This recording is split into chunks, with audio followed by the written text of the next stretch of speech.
УКМК соңку кездери мыйзамсыз менчиктештирилген объекттерди, гектарлаган жерлерди аныктоо жана мамлекетке кайтаруу боюнча тынымсыз иш алып барууда. Атайын кызматтын төрагасы Камчыбек Ташиев да мамлекеттин мүлкүн басып алгандар жана чыгарып кеткендер катуу жоопкерчиликке тартыларын дайыма эскертип келет. Деген менен жер үлүшүнө байланыштуу мафиялык иштерге али күнгө чейин чекит коюлбай жатат. Анын артында бири байуу жолун издеп жатса, жүздөгөн карапайым эл айла малын таппай ар кайсы эшикти каккылап акыйкаттык издеп жүрөт. Учурда президент Садыр Жапаровдун 2020 жылдагы жерге мунапыс берүү жарлыгы менен жүздөгөн жарандар жер тилкелерине документ алса, дагы жүздөгөн эл гектарлаган жерлерди ээлеп калгандардын торуна түшүп, андан кантип чыгуунун жолун таппай айласы кетүүдө. Ортодо мафиялык жол менен гектарлаган жерлерди алып саткан шылуундар 4 сотук жерди кеминде 3-4 адамга сатып, арам акча менен байып жатса, бешене тери менен өмүр бою чогулткан акчасына эптеп участок алган карапайым адамдар ошол жерине ээ боло албай какшап күн өткөрүүдө. Мына ушундай жердин айынан азапка баткан элдин үнүн кесиптешим Нурзада Сыдыкова угуп келди. Башка эч кайрылуубуз калган жок. Камчыбек Кыдыршаевич, биздин ишенгенибиз сиз эле. Бул жерде гектарщиктердин чоң кызыкчылыгы бар. Мен сиздерди түшүнүп атам. Сиздер карапайым элсиңер. Мыйзамдашпай турган жерлер мыйзамдашып кетип. Бир саат эч ким айткан жок, бир саат деген жокпуз. Мына архитектордун башчысы келди азыр. Жерге байланыштуу учурда айла амал издеген карапайым калк мамлекетте бир тарабынан элге документ берүү иштери уланып жатканы менен бир тарабында ызы чуу нааразычылыктар токтой элек. Анткени жер саткандар менен сатып алуучулардын ортосунда чиелешкен жагдайлар көп. Мына ушундай фактылардын бири Сокулук районуна караштуу Военно Антоновка айыл өкмөтүндө да бар. Жакында эле аталган жердин жүздөгөн тургундары биздин телеканалга кайрылышты. Учурда алар жер үлүштөрүнө ээлик кыла албай жатканын айтып чыгышты. Арыздануучулардын айтымында жарандар аталган аймак жер тилкелерин 2019-2020 жылдардан баштап сатып ала башташкан. Деген менен эми ал жерлерге дагы башка ээлик кылгандар пайда болгонун, алар менен учурда талаш жүрүп жатканын кабарлашты. Урматтуу Садыр Нуркожоевич жана Камчыбек Ташиев, азыр биздин ишенгенибиз силер болгон үчүн силерге кайрылып атабыз. Башка аргабыз калган жок. Ушул жерде мисалы 3 жыл мурун жер алдык. 50-60 киши алган. Азыркы учурда кире албай көчөдө калып атабыз. Ошо бул жерде деген көптөгөн гектарщиктардын айынан ортодо карапайым эл гана ыйлап жүрөт. Башка эч кайрылуубуз калган жок. Анткени биз мына гектарщиктер бизди тияка ойнотуп, бияка ойнотуп, биз деген балдарыбыз тентип тияктан алып келди, акчасын бияктан алып келди. Андан кийин эми саларга келгенде салбагыла деп мынакей бизди моундай эмеге калтырып атат. Төрөгелдиев Калжигит дегенден алганбыз 2021 жылы. Эмне үчүн биз андан алдык?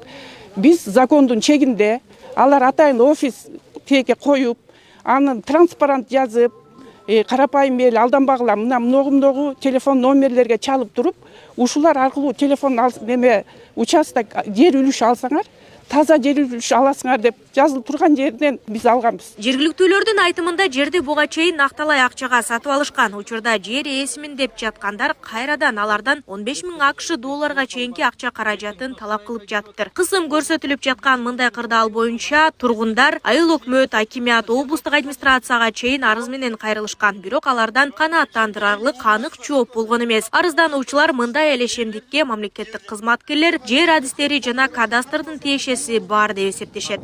23 жылга чейин эч ким басып келген эмес. Жанагы берген адам яныбызда жүргөн.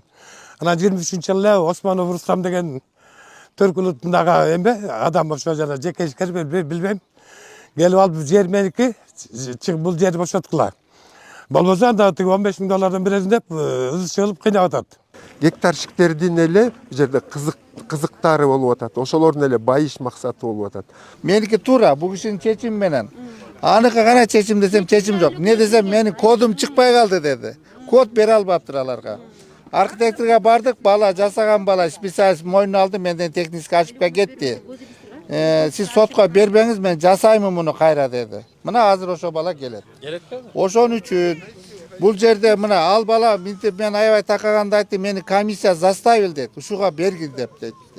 Эми ушул жерде комиссия бардыгы, госрегистр, архитектура бардыгы комиссиянын составында туруп ушул ишке жол бергени Бул туура эмес. Тургундардын мындай арыздануусунан кабар тапкан айыл өкмөт башчысы нааразылар чогулган жерге баш бакты. Ал мындай кырдаал боюнча учурда атайын түзүлгөн комиссия тобу иштеп жатканын кабарлады. Азырынча талашта турган жердин юридикалык ээси делип Аскар Дүйшөнбек уулу аттуу жарандын ысымын атады. Бүгүнкү госрегистрден каттоодон өткөндүн ээси ошол Дүйшөнбек уулу Аскар болуп атат.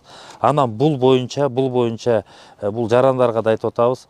Бул ушул мунапыс деген качан каралат? Комиссия, райондук комиссия карайт.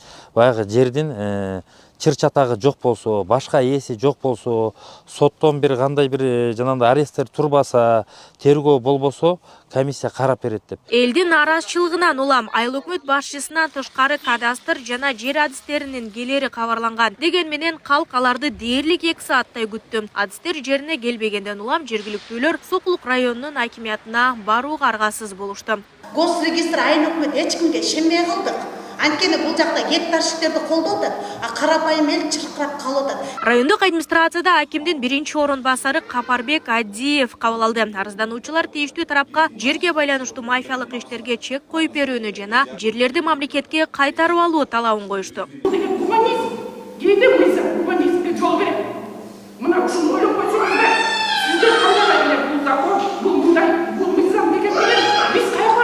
Мен комиссия төрагасы катары буларга мен азыр өзүм чечимимди айттым. Эгерде булар бизге арыз менен кайрыла турган болсо, биз ошол жерде ошол коргоо органдары иликтеп, тактап, бир тараптуу бизге бир жыйынтык бергичекте ошол жерлерге чечим кабыл албай турган жөнүндө мен азыр өзүмдүн оюмду айтып кеттим бул элдерге. Жыйындын соңунда акимдин орун басары Адиевдин сунушу менен жергиликтүүлөр кайрадан арыз жазып калтырмай болушту. Арыз атайын түзүлгөн комиссиялык топко сунушталат. Анын алкагында чечим кандай жана ким тарапка чечилет суроо ачык бойдон калды. Кабатталып сатылып, мына ушундай чиелешкен жер чырлары абдан эле арбын. Өзгөчө Бишкектен анча алыс эмес жаңы конуштарда нааразычылыктар байма-бай айтылып келет. Мындай кырдаалдын жаралышына көбүнесе жергиликтүү мамлекеттик кызматкерлердин буга чейин мыйзамсыз аракеттеринен улам пайда болгонун айткандар да бар. Жасалма документтер аркылуу гектарлаган жерлер сатылып, мафиялык иштер пайда болгон. Азыркы тапта УКМК мындай алешемдиктер менен күрөшүп, кайрадан мамлекетке кайтарып алуу аракетинде. Тактап айтсак, 25-сентябрь күнү атайын кызмат Сокулук районундагы 80 гектар жер тилкеси мамлекетке алынганын кабарлады. Белгилүү болгондой 1998 жылы Мижас дыйкан чарбасынын төрагасы тарабынан Сокулук райондук мамлекеттик администрациясынын токтомунун негизинде Сокулук районунун Жаңы Пакта айыл өкмөтүнүн 80 гектардан ашык жер үлүштөрү алынган. Бирок 2000 жылдан бүгүнкү күнгө чейин Мижас дыйкан чарбасы аталган жер тилкесин пайдаланып эч кандай укук белгилөөчү документтери жок. Айыл өкмөтүнүн жергиликтүү бюджетине төлөмдөрдү жүргүзгөн эмес. Көрүлгөн чаралардын натыйжасында жаран жер тилкесине ээлик жана пайдалануу фактысын моюнга алып, базар баасы 257 миллион 979 миң сомду түзгөн. Аталган жер тилкесин өз ыктыяры менен жогоруда аталган айыл өкмөткө өткөрүп берген. Мен өзүм ушундай участок сатып алып, Ак Ордо конуштан 2 участок сатып алып, өзүм алданган кишилердин биримин да. Ушул жердин чыры менен мен дагы 2020 жылы ушул жергиликтүү ушул 1-Май районунан комиссияга кошулуп калгам да. Анан ошондон баштап мына 4 жылдан бери ушул бүгүнкү күнгө чейин ушул жердин көйгөйлүү маселелерин жакындан жакшы билем. Бүгүнкү күндө президентибиз мунапыс берди. Бул деген биздин карапайым элге абдан жакшы нерсе болду. Бирок тилекке каршы дагы деле ошол буга чейинки бурмалап жер саткандар, ошондой эле гектарлаган жерлерди басып алгандар кайрадан өздөрүнүн жерлерин трансформация кылып, жең ичинен сүйлөшүп, анан кайрадан бөлүп сатып, андан тышкаркысы баягы орусча айтканда накладка деп коет, баягы бирине саткандан кийин ага арзан сатып алдым эле, мен кийин кымбат сатып туруп, анын акчасын кутулуп коем деп дагы мындай бурмалашып, сатканын айынан бүгүнкү күндө жер маселеси чечилбей жатат. Чечилбеген себеби убагында тиешелүү өкмөт өкүлдөрү тарабынан туура эмес токтомдор чыгып кеткен. Системный катталып калган токтомдор көп экен да. Мына мен мисал келтирип кетейин. Өзүм 1-Май районунан болгондон кийин Мурас Ордо конушуна ушул Ленинский районунун токтомдору чыгып кеткен 266 токтомдор. Алардын баардыгы системный катталып калган. Тилекке каршы бир 50-60 эле кишиге мыйзамдуу берилген болсо, бүгүнкү күндө 1000ге жакын үй бүлө жабыр тартып атат да. Себеби ошол учурдагы тиешелүү өкмөт өкүлдөрү менен жергиликтүү айрым квартальныйлер, айрым ошо жер саткычтар биригишип алып туруп, анан сатышкан элге. Эми азыркы күндө алар деген тек паспорт алды, с примечением, жанагындай үстүндө кишиси бар, бирок колдонуучу баланча деген алды дагы, анан баягы госакты чыкпай калды. Азыр 1000 деген кишилер бүгүнкү күндө кызыл китебин ала албай бушайман. Бүгүнкү күндө госрегистр, архитектура жана башка тиешелүү өкмөт өкүлдөрүнүн эшиктерине каккалаган эле адамдар. Өз кезегинде президент Садыр Жапаров тарабынан жерге мунапыс берүү жарлыгынан кийин атайын комиссиялык топ түзүлүшү керек эле. Мындай пикирди Кайрат Кыштобаев белгилеп, атайын топ жер тилкелерин ар тараптуу иликтесе учурдагыдай көйгөйлөр жаралмак эмес деп эсептейт. Анткени бизде деген бүгүнкү күндө 56га жакын конуш бар экен. Ошол конуштардын көпчүлүгү эле захват түрүндө алынган да. Анан ал жерде деген захват түрүндө алынгандан кийин туура эмес токтомдорду таратышып, беришип койгон да. Анан эми ошонун негизинде биз минтишибиз керек эле да, ошол кезекте атайын комиссия түзүлүп, жергиликтүү комиссия түзүлүп, ар бир жерин, ар бир ушул жердин кыртыштарына чейин тактап, картографиялык иштер жүргүзүп, анан мыйзамдуулугун тактаганда бүгүнкү күндө көйгөй жаралбайт эле. Тилекке каршы башында президентибиз мунапыс бергенден кийин мыйзамдашпай турган жерлер мыйзамдашып кетип, мыйзамдаша турган жерлер бүгүнкү күндө кармалып жаткандыгы бул бүдөмүк. Себеби ал кишилер дагы айтып атат да, барыпчы, эмне себептен баланча жерлер мыйзамдашып кетти, биз жактык эмнеге болбой жатат депчи. Андан тышкаркысы дагы мен мындай укук коргоо кызматкерлерине дагы белгилеп кетейин. Азыркы күндө дагы айрым жергиликтүү тургундар менен айрым маала башчылар, квартальныйлер мурун катталып калган жер ээлерин таап, ошол жашап жаткан, 10 жылдан бери жашап жаткан адамдардын үстүнөн ээлерин алып келип, мына бул сенин жериң экен деп өздөрү соодалашып, акча тапкандар да жок эмес. Мунун баардыгына бүгүнкү күндө көзөмөл болуш керек. Ар бир райондун акимият тарабынан жергиликтүү комиссиялык топтун көзөмөлү менен иш жүргүзбөсө, бул мунапыс бүтпөйт. Ал эми жакында эле жер кодексинин жаңы редакциясында жер участогуна болгон жеке менчик укугу жөнүндө мамлекеттик актыны же эл оозунда кызыл китеп, жашыл китеп, көк китеп деп аталган документти жоюу сунушталды. Мыйзам жогорку кеңештин эл аралык иштер, коргоо, коопсуздук жана миграция комитетинде талкуулоо маалында белгилүү болду. Мыйзамды иштеп чыккан агенттик мунун ордуна жер ээлерине кадастр планы камтылган QR-код берүүнү демилге кылууда. Ал код аркылуу тилкенин картасын, планын жана ким ээлик кылаарын онлайн көрүп алууга болот. Бул жерде кадастрдык план деген кагаз болот. Ал жерде өзүнүн ар бир кадастрдык пландын QR коду болот.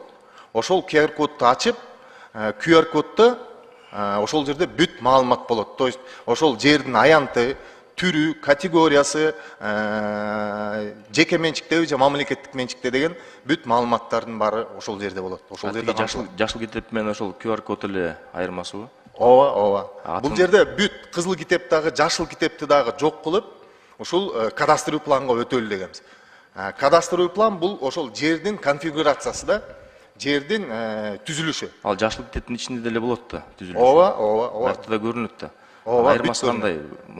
Азыр эми бул биринчиден бул бизде ошол QR кодду китептин ичине эле киргизип койсо болбойбу? Кадастровый план болот деп эле. Бирок бул жерде маселелер бар да. Мисалы кызыл китепти баарыңыздарга белгилүү жасалма китептер чыгып калып атат.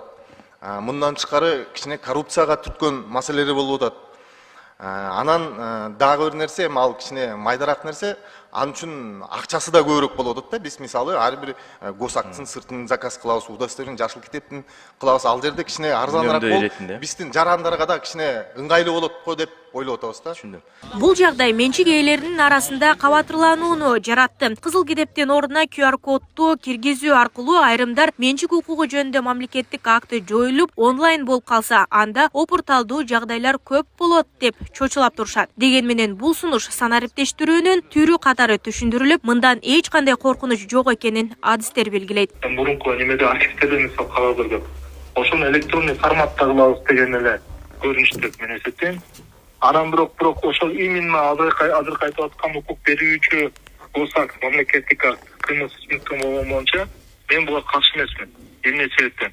Себеп эмне дегенде, баары бир ал госакта китеп болсо, бирок госакта китеп чындыгында ал балким мүлк камакта турабы же болбосо залогто турабы, аны биз билбейбиз.